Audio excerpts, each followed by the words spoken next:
Section 4 of Selected Short Stories by H.P. Lovecraft. This Legamus recording may be distributed and adapted freely for any purpose. Read by Alan Weyman. Pickman's Model. I know I'm more nervous than I was when you saw me last year, but you don't need to hold a clinic over it. There's plenty of reason, God knows, and I fancy I'm lucky to be sane at all. Why the third degree? You didn't used to be so inquisitive. Well, if you must hear it, I don't know why you shouldn't.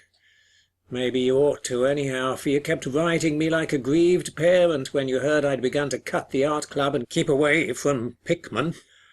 Now that he's disappeared, I go round to the club once in a while, but my nerves aren't what they were.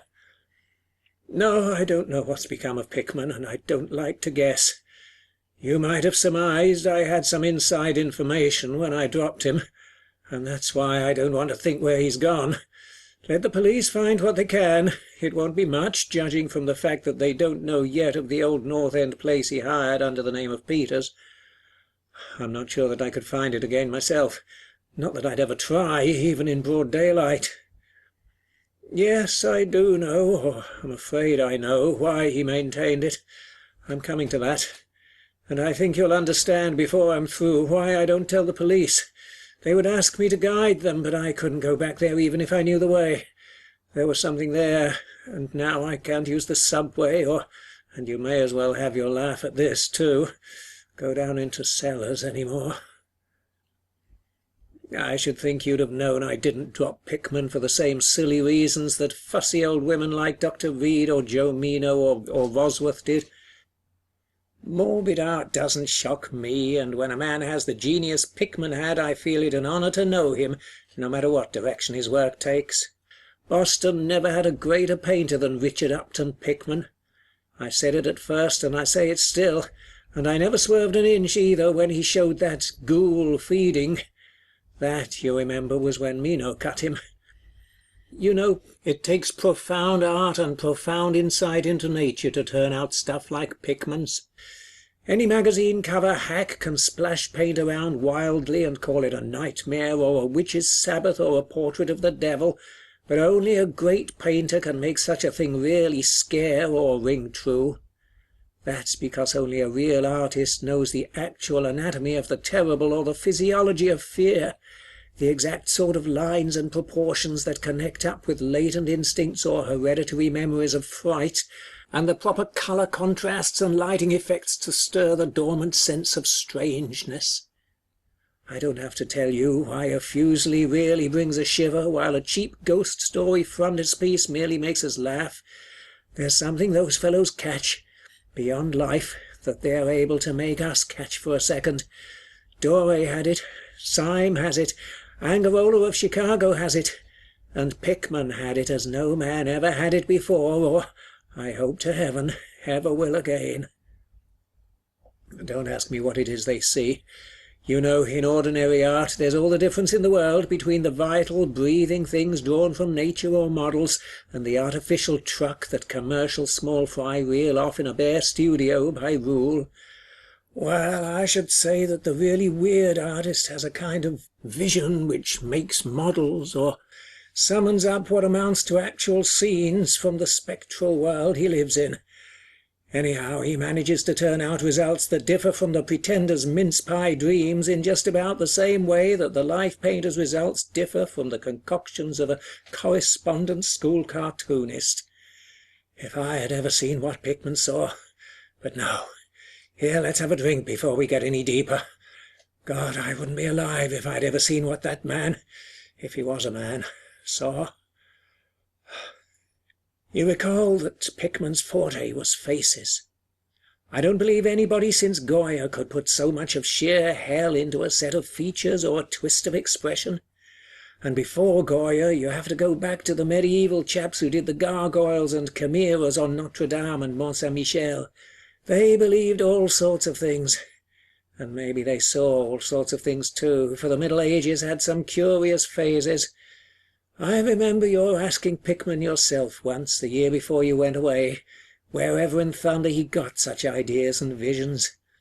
Wasn't that a nasty laugh he gave you? It was partly because of that laugh that Reed dropped him.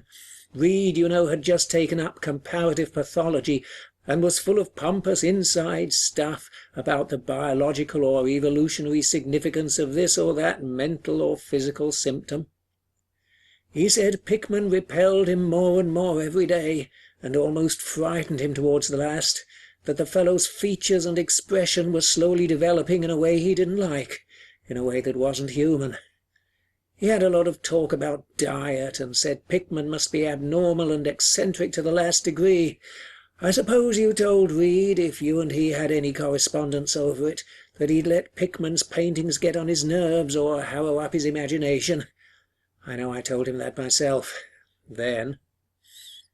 But keep in mind that I didn't drop Pickman for anything like this.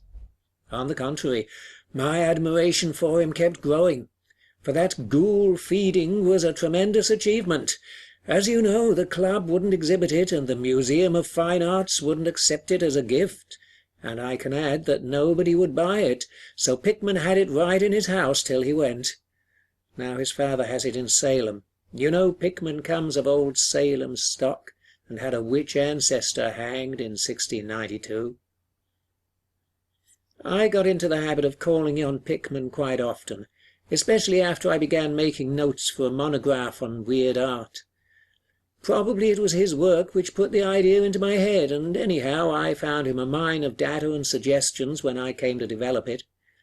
He showed me all the paintings and drawings he had about, including some pen and ink sketches which would, I verily believe, have got him kicked out of the club if many of the members had seen them.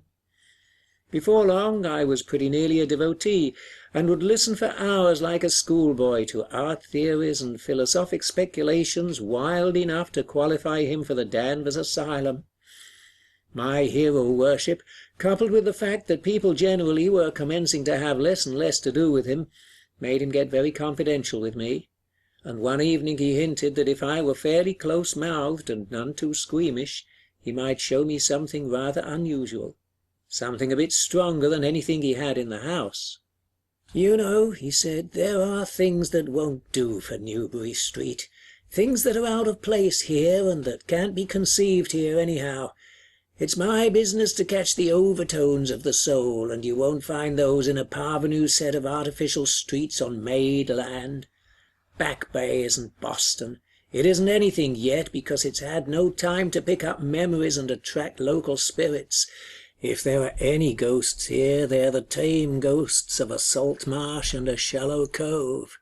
And I want human ghosts, the ghosts of beings highly organized enough to have looked on hell and known the meaning of what they saw. The place for an artist to live is the North End. If any aesthete were sincere, he'd put up with the slums for the sake of the massed traditions. God, man, don't you realize that places like that weren't merely made, but actually grew? Generation after generation lived, felt, and died there. And in days when people weren't afraid to live and feed and die. Don't you know there was a mill on Copp's Hill in 1632, and that half the present streets were laid out by 1650? I can show you houses that have stood 2 centuries and a half and more, houses that have witnessed what would make a modern house crumble into powder. What do moderns know of life and the forces behind it? You call the Salem witchcraft a delusion, but I'll wager my 4 times great-grandmother could have told you things. They hanged her on Gallows Hill, with Cotton Mather looking sanctimoniously on. Mather, damn him, was afraid somebody might succeed in kicking free of this accursed cage of monotony. I wish someone had laid a spell on him, or sucked his blood in the night. I can show you a house he lived in, and I can show you another one he was afraid to enter in spite of all his fine, bold talk. He knew things he didn't dare put into that stupid Magnalia or that puerile Wonders of the Invisible World. Look here, do you know the whole North End once had a set of tunnels that kept certain people in touch with each other's houses, and the burying ground, and the sea? Let them prosecute and persecute above ground. Things went on every day that they couldn't reach, and voices laughed at night that they couldn't place. Why, man, out of 10 surviving houses built before 1700 and not moved since, I'll wager that in 8 I can show you something queer in the cellar. There's hardly a month that you don't read of workmen finding bricked-up arches and wells leading nowhere in this or that old place as it comes down. You could see one near Henchman Street from the elevated last year. There were witches and what their spells summoned, pirates and what they brought in from the sea, smugglers, privateers, and I tell you, people knew how to live and how to enlarge the bounds of life in the old time. This wasn't the only world a bold and wise man could know. Faugh! And to think of today in contrast with such pale pink brains that even a club of supposed artists gets shudders and convulsions if a picture goes beyond the feelings of a Beacon Street tea-table. The only saving grace of the present is that it's too damned stupid to question the past very closely. What do maps and records and guidebooks really tell of the North End? Bah! At a guess I'll guarantee to lead you to 30 or 40 alleys and networks of alleys north of Prince Street that aren't suspected by 10 living beings outside of the foreigners that swarm them. And what do those Dagos know of their meaning? No, Thurber, these ancient places are dreaming gorgeously and overflowing with wonder and terror and escapes from the commonplace, and yet there's not a living soul to understand or profit by them. Or rather, there's only one living soul, for I haven't been digging around in the past for nothing. See here, you're interested in this sort of thing. What if I told you that I've got another studio up there, where I can catch the night spirit of antique horror and paint things that I couldn't even think of in Newbury Street? Naturally, I don't tell those cursed old maids at the club, with Reed, damn him, whispering even as it is that I'm a sort of monster bound down the toboggan of reverse evolution. Yes, Thurber, I decided long ago that one must paint terror as well as beauty from life, so I did some exploring in places where I had reason to know terror lives. I've got a place that I don't believe 3 living Nordic men besides myself have ever seen.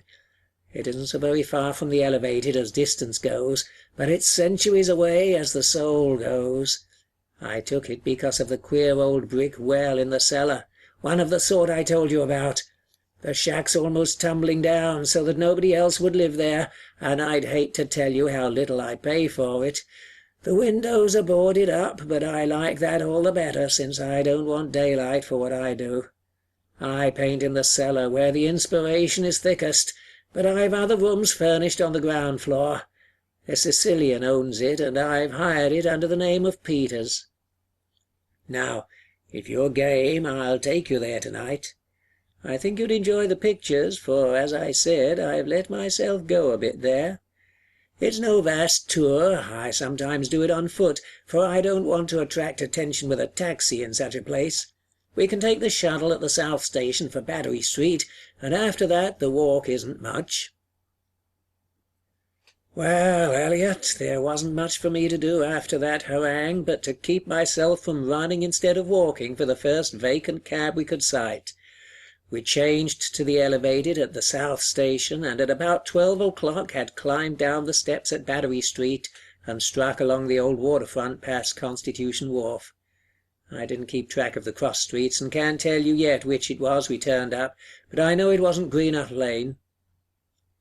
When we did turn, it was to climb through the deserted length of the oldest and dirtiest alley I ever saw in my life, with crumbling-looking gables, broken small-paned windows, and archaic chimneys that stood out half-disintegrated against the moonlit sky.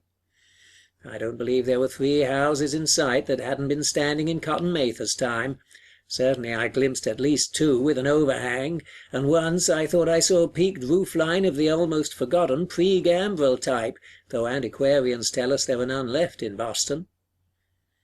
From that alley, which had a dim light, we turned to the left into an equally silent and still narrower alley with no light at all, and in a minute made what I think was an obtuse-angled bend towards the right in the dark. Not long after this, Pickman produced a flashlight and revealed an antediluvian 10-panelled door that looked damnably worm-eaten. Unlocking it, he ushered me into a barren hallway with what was once splendid dark oak panelling. Simple, of course, but thrillingly suggestive of the times of Andros and Phipps and the witchcraft. Then he took me through a door on the left, lighted an oil lamp, and told me to make myself at home. Now, Eliot, I'm what the man in the street would call fairly hard-boiled, but I'll confess that what I saw on the walls of that room gave me a bad turn. They were his pictures, you know, the ones he couldn't paint or even show in Newbury Street, and he was right when he said he had let himself go. Here, have another drink. I need one anyhow. There's no use in my trying to tell you what they were like, because the awful, the blasphemous horror, and the unbelievable loathsomeness and moral fetor came from simple touches quite beyond the power of words to classify. There was none of the exotic technique you see in Sidney Syme, none of the trans-Saturnian landscapes and lunar fungi that Clark Ashton Smith uses to freeze the blood. The backgrounds were mostly old churchyards, deep woods, cliffs by the sea, brick tunnels, ancient panelled rooms, or simple vaults of masonry. Copp's Hill burying ground, which could not be many blocks away from this very house, was a favourite scene.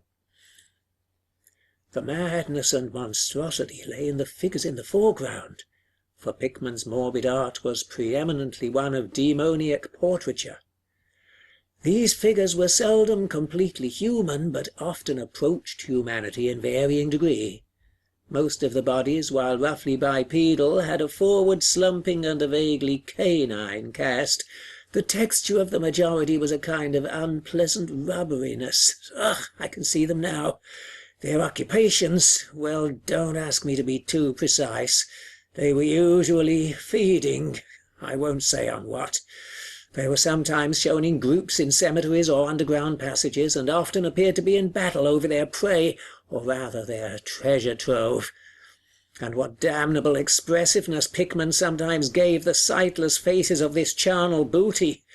Occasionally the things were shown leaping through open windows at night, or squatting on the chests of sleepers, worrying at their throats. One canvas showed a ring of them baying about a hanged witch on Gallows Hill, whose dead face held a close kinship to theirs. But don't get the idea that it was all this hideous business of theme and setting which struck me faint. I'm not a 3-year-old kid, and I'd seen much like this before. It was the faces, Eliot, those accursed faces that leered and slavered out of the canvas with the very breath of life. By God, man, I verily believe they were alive. That nauseous wizard had waked the fires of hell in pigment, and his brush had been a nightmare-spawning wand. Oh, give me that decanter, Eliot. There was one thing called the lesson. Heaven pity me that I ever saw it. Listen. Can you fancy a squatting circle of nameless dog-like things in a churchyard, teaching a small child how to feed like themselves? The price of a changeling, I suppose. You know the old myth about how the weird people leave their spawn in cradles in exchange for the human babes they steal? Pickman was showing what happens to those stolen babes, how they grow up. And then I began to see a hideous relationship in the faces of the human and non-human figures. He was, in all his gradations of morbidity between the frankly non-human and the degradedly human, establishing a sardonic linkage and evolution. The dog things were developed from mortals. And no sooner had I wondered what he made of their own young as left with mankind in the form of changelings, than my eye caught a picture embodying that very thought. It was that of an ancient Puritan interior, a heavily beamed room with lattice windows, a settle, and clumsy 17th-century furniture, with the family sitting about while the father read from the Scriptures. Every face but one showed nobility and reverence, but that one reflected the mockery of the pit. It was that of a young man in years, and no doubt belonged to a supposed son of that pious father, but in essence it was the kin of the unclean things.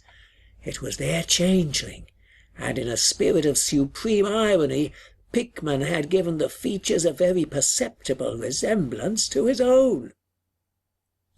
By this time Pickman had lighted a lamp in an adjoining room, and was politely holding open the door for me, asking me if I would care to see his modern studies.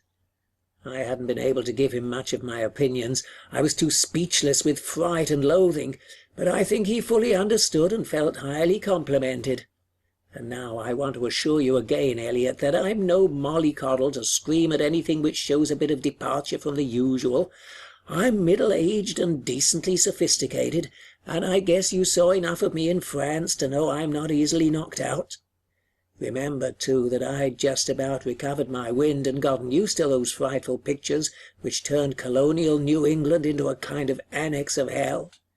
Well, in spite of all this, that next room forced a real scream out of me, and I had to clutch at the doorway to keep from keeling over. The other chamber had shown a pack of ghouls and witches overrunning the world of our forefathers, but this one brought the horror right into our own daily life. God, how that man could paint! There was a study called Subway Accident, in which a flock of the vile things were clambering up from some unknown catacomb through a crack in the floor of the Boston Street subway and attacking a crowd of people on the platform. Another showed a dance on Copp's Hill among the tombs, with the background of today.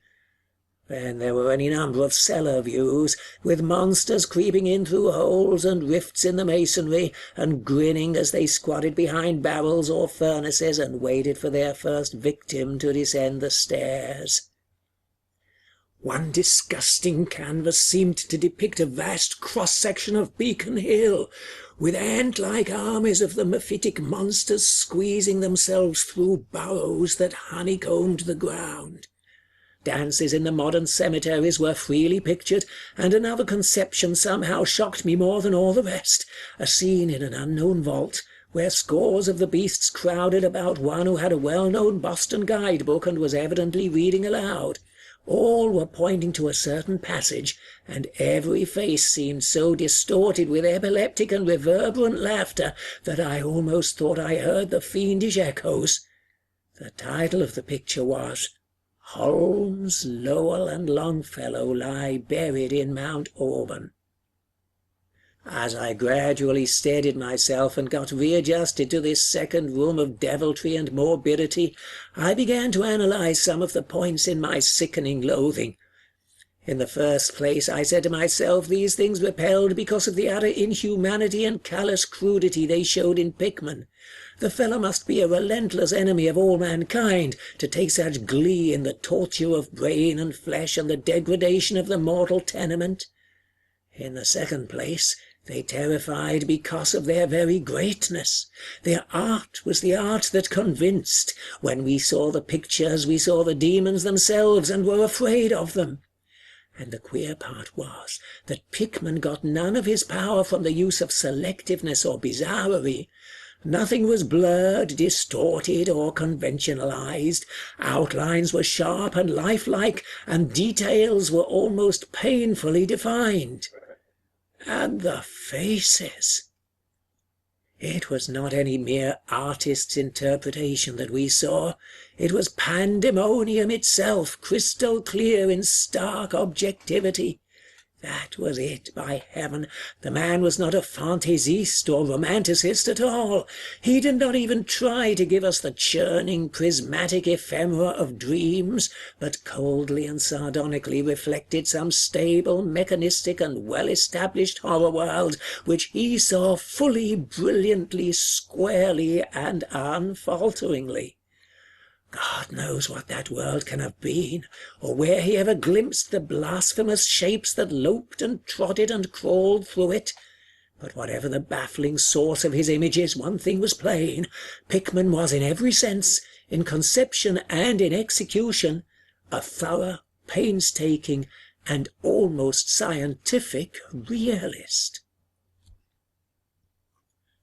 My host was now leading the way down the cellar to his actual studio, and I braced myself for some hellish efforts among the unfinished canvases.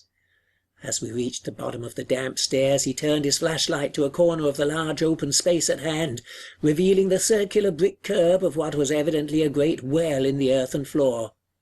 We walked nearer, and I saw that it must be 5 feet across, with walls a good foot thick and some 6 inches above the ground level. Solid work of the 17th century, or I was much mistaken. That, Pickman said, was the kind of thing he had been talking about, an aperture of the network of tunnels that used to undermine the hill. I noticed idly that it did not seem to be bricked up, and that a heavy disc of wood formed the apparent cover. Thinking of the things this well must have been connected with, if Pickman's wild hints had not been mere rhetoric, I shivered slightly, then turned to follow him up a step and through a narrow door into a room of fair size, provided with a wooden floor and furnished as a studio. An acetylene gas outfit gave the light necessary for work. The unfinished pictures on easels or propped against the walls were as ghastly as the finished ones upstairs, and showed the painstaking methods of the artist. Scenes were blocked out with extreme care, and penciled guidelines told of the minute exactitude which Pickman used in getting the right perspective and proportions. The man was great. I say it even now, knowing as much as I do.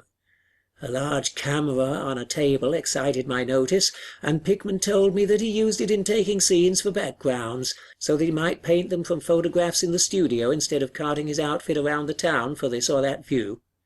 He thought a photograph quite as good as an actual scene or model for sustained work, and declared he employed them regularly. There was something very disturbing about the nauseous sketches and half-finished monstrosities that leered round from every side of the room, and when Pickman suddenly unveiled a huge canvas on the side away from the light, I could not for my life keep back a loud scream, the second I had emitted that night. It echoed and echoed through the dim vaultings of that ancient and nitrous cellar, and I had to choke back a flood of reaction that threatened to burst out as hysterical laughter. Merciful Creator, Eliot, but I don't know how much was real and how much was feverish fancy. It doesn't seem to me that earth can hold a dream like that. It was a colossal and nameless blasphemy with glaring red eyes, and it held in bony claws a thing that had been a man, gnawing at the head as a child nibbles at a stick of candy. Its position was a kind of crouch, and as one looked one felt that at any moment it might drop its present prey and seek a juicier morsel. But damn it all, it wasn't even the fiendish subject that made it such an immortal fountainhead of all panic. Not that, nor the dog face with its pointed ears, bloodshot eyes, flat nose, and drooling lips. It wasn't the scaly claws, nor the mould-caked body, nor the half-hooved feet. None of these, though any one of them might well have driven an excitable man to madness. It was the technique, Eliot, the cursed, the impious, the unnatural technique.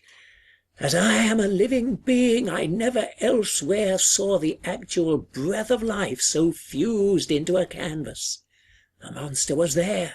It glared and gnawed and gnawed and glared, and I knew that only a suspension of nature's laws could ever let a man paint a thing like that without a model, without some glimpse of the nether world which no mortal unsold to the fiend has ever had. Pinned with a thumb-tack to a vacant part of the canvas was a piece of paper now badly curled up. Probably, I thought, a photograph from which Pickman meant to paint a background as hideous as the nightmare it was to enhance. I reached out to uncurl and look at it, when suddenly I saw Pickman start as if shot. He had been listening with peculiar intensity ever since my shocked scream had waked unaccustomed echoes in the dark cellar, and now he seemed struck with a fright which, though not comparable to my own, had in it more of the physical than of the spiritual. He drew a revolver and motioned me to silence, then stepped out into the main cellar and closed the door behind him. I think I was paralyzed for an instant. Imitating Pickman's listening, I fancied I heard a faint scurrying sound somewhere, and a series of squeals or beats in a direction I couldn't determine. I thought of huge rats and shuddered. Then there came a subdued sort of clatter which somehow set me all in goose-flesh, a furtive, groping kind of clatter. I can't attempt to convey what I mean in words. It was like heavy wood falling on stone or brick. Wood on brick. What did that make me think of? It came again, and louder. There was a vibration as if the wood had fallen farther than it had fallen before. After that followed a sharp, grating noise, a shouted gibberish from Pickman, and the deafening discharge of all 6 chambers of a revolver, fired spectacularly as a lion tamer might fire in the air for effect. A muffled squeal or squawk, and a thud. Then more wood and brick grating, a pause, and the opening of the door, at which I'll confess I started violently. Pickman reappeared with his smoking weapon, cursing the bloated rats that infested the ancient well. "The deuce knows what they eat, Thurber," he grinned, "for those archaic tunnels touched graveyard and witch den and sea coast. But whatever it is, they must have run short, for they were devilish anxious to get out. Your yelling stirred them up, I fancy. Better be cautious in these old places. Our rodent friends are the one drawback, though I sometimes think they're a positive asset by way of atmosphere and colour." Well, Elliot, that was the end of the night's adventure. Pickman had promised to show me the place, and heaven knows he had done it. He led me out of that tangle of alleys in another direction, it seems, for when we sighted a lamp-post we were in a half-familiar street with monotonous rows of mingled tenement blocks and old houses. Charter Street it turned out to be, but I was too flustered to notice just where we hit it. We were too late for the elevated, and walked back downtown through Hanover Street. I remember that wall. We switched from Tremont up Beacon, and Pickman left me at the corner of Joy, where I turned off. I never spoke to him again. Why did I drop him? Don't be impatient. Wait till I ring for coffee. We've had enough of the other stuff, but I, for one, need something. No, it wasn't the paintings I saw in that place, though I'll swear they were enough to get him ostracized in 9/10 of the homes and clubs of Boston, and I guess you won't wonder now why I have to steer clear of subways and cellars. It was something I found in my coat the next morning. You know, the curled-up paper tacked to the frightful canvas in the cellar, the thing I thought was a photograph of some scene he meant to use as a background for that monster. That last scare had come while I was reaching to uncurl it, and it seems I had vacantly crumpled it into my pocket. But here's the coffee. Take it black, Elliot, if you're wise. Yes, that paper was the reason I dropped Pickman. Richard Upton Pickman, the greatest artist I have ever known, and the foulest being that ever leaped the bounds of life into the pits of myth and madness. Elliot, old Reed was right. He wasn't strictly human.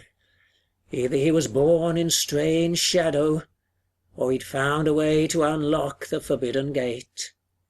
It's all the same now, for he's gone. Back into the fabulous darkness he loved to haunt. Here, let's have the chandelier going. Don't ask me to explain, or even conjecture about what I burned. Don't ask me either what lay behind that mole-like scrambling Pickman was so keen to pass off as rats. There are secrets, you know, which might have come down from old Salem times, and Cotton Mather tells even stranger things. You know how damned lifelike Pickman's paintings were, how we all wondered where he got those faces. Well, that paper wasn't a photograph of any background after all. What it showed was simply the monstrous being he was painting on that awful canvas. It was the model he was using, and its background was merely the wall of the cellar studio in minute detail. But by God, Elliot, it was a photograph from life.